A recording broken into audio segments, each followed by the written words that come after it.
This is a dramatized story inspired by real debt situations. For educational and entertainment purposes only. Not legal or financial advice. $73,000. That was the number staring back at me from a spreadsheet I'd been hiding in a folder on my laptop labeled Work Stuff. I was 41 years old. My wife thought we were fine. I knew we were drowning. 6 months later, I sat across from a bankruptcy attorney and heard 3 words that changed everything. But I'm getting ahead of myself. My name is Marcus. I'm a high school history teacher in Columbus, Ohio. I've been teaching for 14 years. I coach JV baseball in the spring. I drive a 2018 Ford F-150 with 112,000 miles on it. From the outside, we look like any other middle-class family on our street. 2-car garage, a dog named Biscuit, a daughter in 6th grade who wants to be a veterinarian. But for 3 years, I was living a lie every single day. It started small. Doesn't it always? In 2020, my wife Renee was laid off from her job at a hotel management company. We had about 4 months of savings. We figured she'd find something new quickly.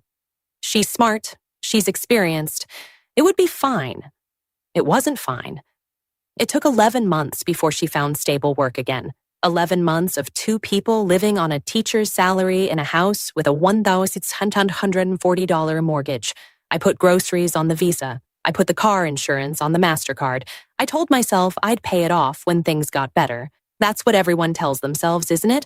When things get better, when the next paycheck comes in, when the tax refund hits. Things got better for Renee's employment situation. But by then, I had $22,000 on 2 credit cards, and I'd made a decision that would haunt me for the next 2 years. I didn't tell her. I was ashamed. I was the husband, the provider, the guy who coaches baseball and talks to his students about the Great Depression like he has everything figured out. Telling Renee felt like admitting I had failed at the one job that mattered most. So I hid it. And then I started making it worse. Here's what the debt actually looked like by the spring of 2022.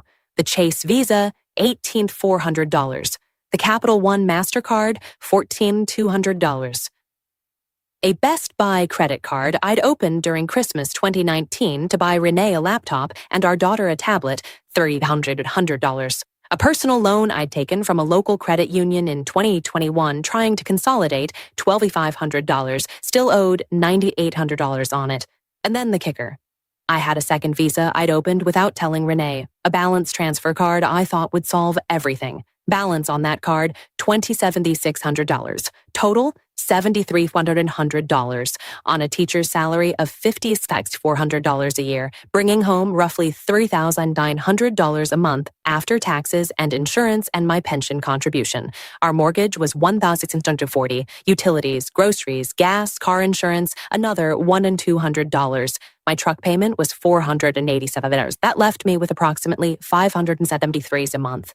The minimum payments on my credit cards alone were $1,140 a month.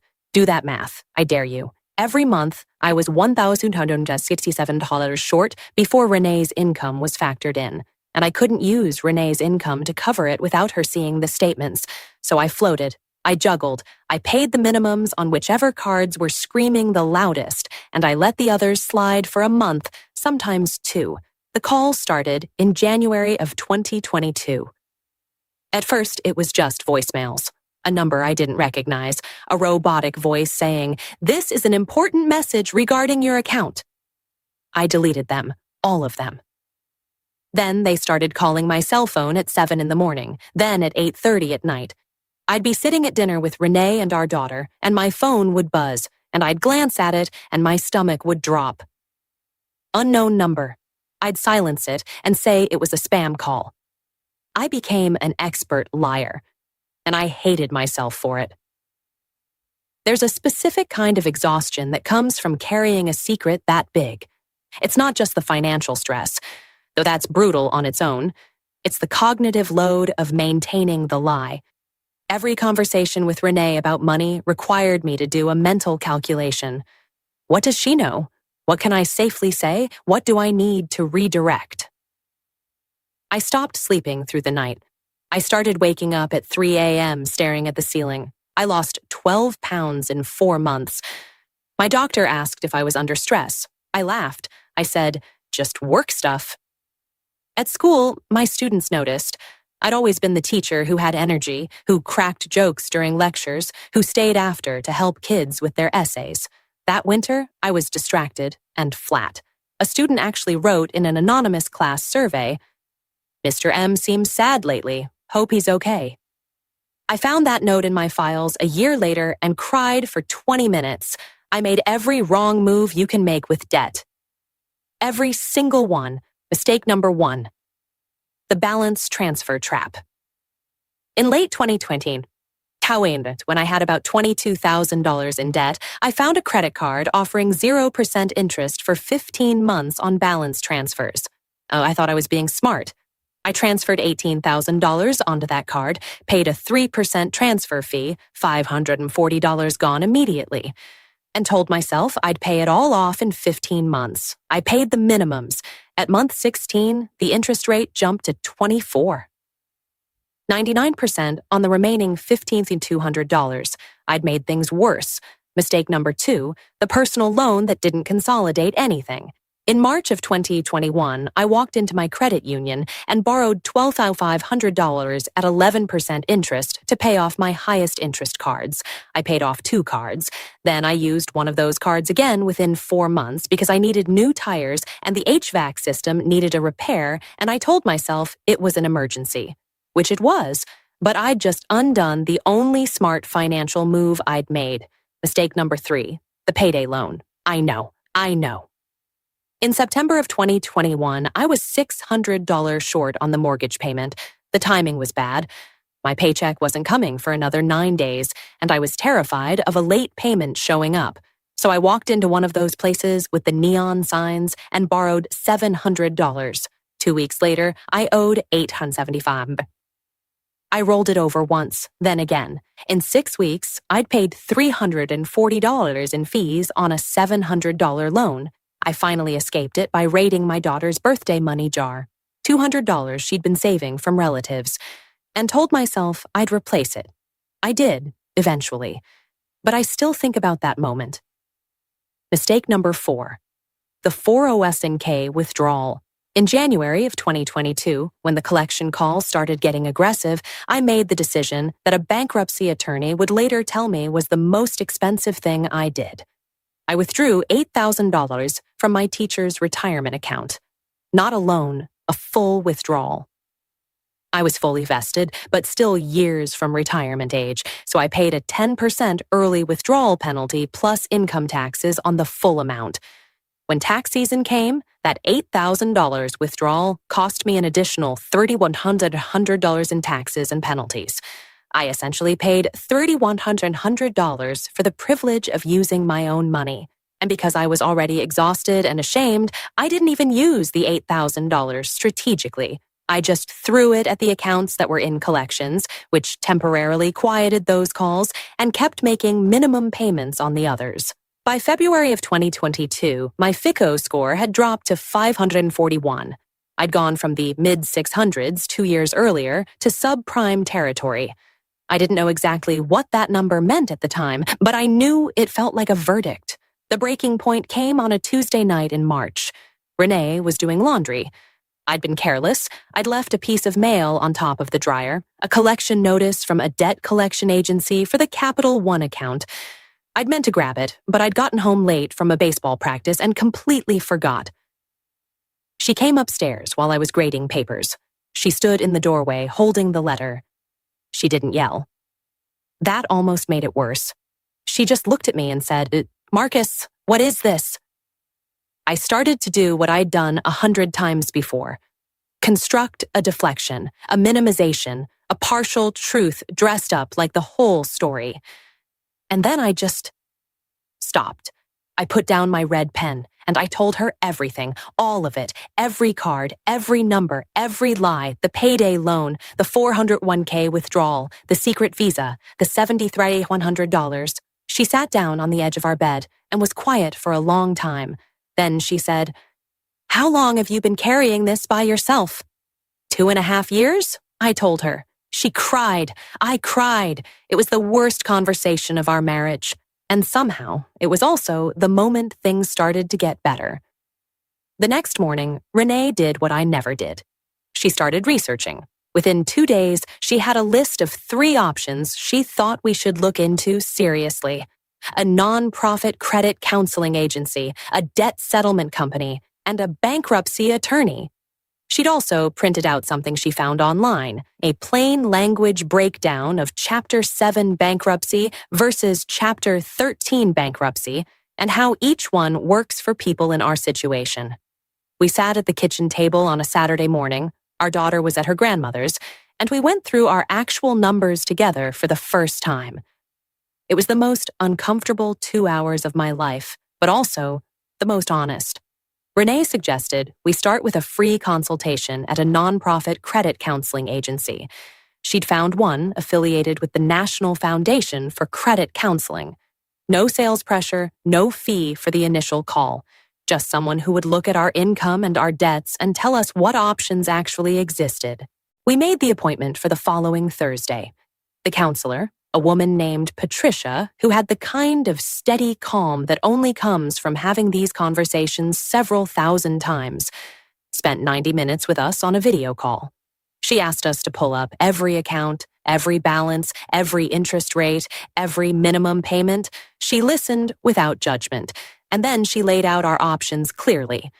Here's what Patricia explained to us, and what I want you to understand if you're sitting with a number like mine right now. Credit counseling through a nonprofit agency, like the one we worked with, can set you up on something called a debt management plan. You make one monthly payment to the agency. They distribute it to your creditors.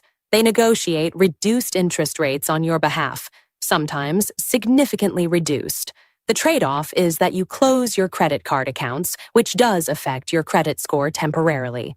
A DMP typically runs 3 to 5 years. It's not instant, but it's structured, it's legitimate, and your counselor at a nonprofit is not earning a commission on your misery. Debt settlement is different, and Patricia was honest with us about the risks. A debt settlement company negotiates with your creditors to accept less than you owe. That sounds appealing, but here's what they don't always tell you. You typically stop paying your creditors during the settlement process, which means your credit score craters. You may face lawsuits from collectors, and any forgiven debt can be considered taxable income by the IRS. Some people find settlement helpful, but it carries real risks. It is not a guaranteed solution, and Patricia made that clear. Then there's bankruptcy, which is the word that scared me most for the longest time. Patricia referred us to a bankruptcy attorney for a consultation. Most offer a free first meeting, and explained the basics of how it works. Chapter 7. Bankruptcy is what most people picture when they hear the word. It's a liquidation process. Non-exempt assets may be sold to pay creditors, and most remaining unsecured debt, credit card debt, medical bills, is discharged. It's relatively fast, typically 3 to 6 months, but you have to qualify based on income through what's called the means test, and it does stay on your credit report for 10 years. Patricia was careful to say, consult a licensed bankruptcy attorney before making any decisions about this. Chapter 13. Bankruptcy is different. Instead of liquidation, you propose a repayment plan, usually 3 to 5 years, based on your disposable income. You get to keep more of your assets, including your home if you're behind on mortgage payments. The collection calls stop the moment you file, thanks to something called the automatic stay. Chapter 13 stays on your credit report for 7 years. For people with regular income who have fallen behind, it can be a lifeline. Again, this is something you work through with a licensed bankruptcy attorney. Not a YouTube video, not a Reddit thread, a professional. Here's the thing Patricia said that hit me hardest. She said, "Marcus, your credit score is already at 541. The damage is done." The question now is not how to protect the credit score you have. The question is which path gets you to a functional financial life the fastest. I had spent 3 years making every wrong move trying to protect a credit score that was already wrecked. If I'd understood that earlier, I might have made different decisions. After a long conversation, Patricia recommended we consult with a bankruptcy attorney given the size of our debt relative to our income. She also helped us immediately set up a small emergency budget, a bare-bones monthly spending plan, so we could stop the bleeding while we figured out the next step. The bankruptcy attorney we met with was a straight talker named Gerald. He reviewed our income, our debts, our assets. He ran the means test for Chapter 7. We qualified, barely, but he told us that given that we were current on our mortgage and wanted to protect the house, Chapter 13 might actually serve us better. He walked us through exactly what our repayment plan would look like. A single monthly payment made to the bankruptcy trustee for 60 months. The collection calls would stop the day we filed, legally required to stop. The automatic stay is real, and for anyone who has been fielding collection calls at 7 a.m., the relief of that is hard to put into words. We took 2 weeks to think it over. We talked to Renee's sister, who had gone through Chapter 13 4 years earlier. We reread the materials Gerald had given us. We consulted a licensed professional. I want to be clear about that, because these decisions are serious and individual, and what was right for us may not be right for you. In May of 2022, we filed for Chapter 13 bankruptcy. I'm not going to sugarcoat it. The months that followed were humbling. We had a strict budget, no vacations, no eating out. Renee and I had a weekly money meeting every Sunday night to look at where we were. Our daughter noticed that things were different, and we had an age-appropriate conversation about the family going through a financial reset. She handled it better than I did.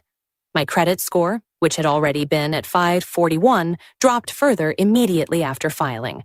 That's expected. What I didn't expect was how quickly we adapted to a life where I wasn't constantly hiding and juggling and lying. The psychological weight that lifted was almost physical. I started sleeping through the night again within about 6 weeks of filing. 15 months into our Chapter 13 plan, my FICO score has climbed back to 598.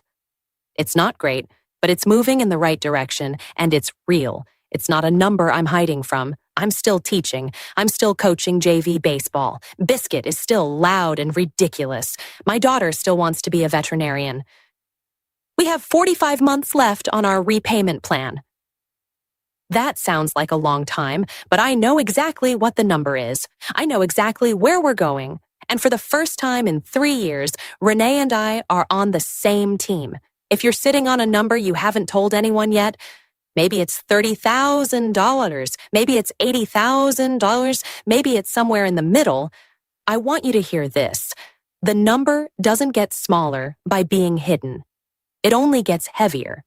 The options we had at $73,000 are not zero. Credit counseling, debt management plans, consolidation, settlement, Chapter 7, Chapter 13. These are real tools that real people use, not magic fixes, not guaranteed outcomes, real, hard, structured paths forward that require a licensed professional to help you navigate. Start with a free consultation, a nonprofit credit counseling agency, a bankruptcy attorney offering a free first meeting. These people have seen your number before. They are not going to judge you. They are going to help you understand what's actually possible. Go to the description right now and grab the free debt checklist I've linked there. It walks you through how to list every account, every balance, every interest rate. The exact same exercise Renee and I did at that kitchen table on a Saturday morning. That one piece of paper changed everything for us. Get the free debt checklist in the description. Link is right below this video.